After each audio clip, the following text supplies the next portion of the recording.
At a time when India is witnessing a dip in active COVID-19 cases, there are over 40 cases in the country of the new Delta Plus strain, which has been tagged as a variant of concern by the government. India's Health Ministry also said that India is among the 9 countries where the Delta Plus variant has been detected.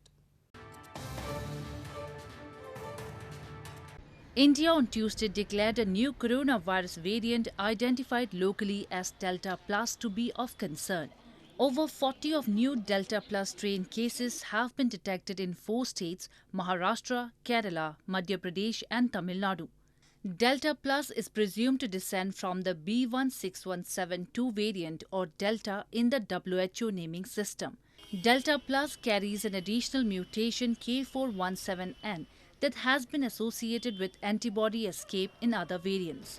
India's Health Ministry said Delta Plus showed increased transmissibility and advised the authorities to strictly enforce the COVID-19 protocols and intensified containment measures in the districts where the variant has been found.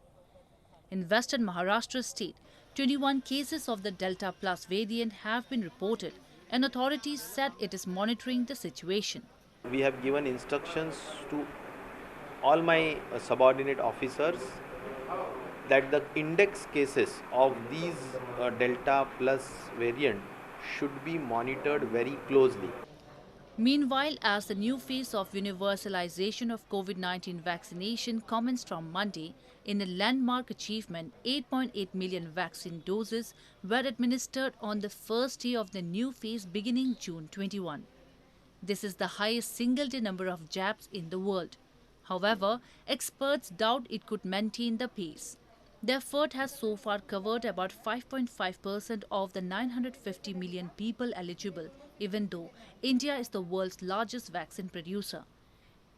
India reported on Wednesday 50,848 new coronavirus infections over the past 24 hours, Health Ministry data show. The South Asian nation's total infections now stand at 30.03 million.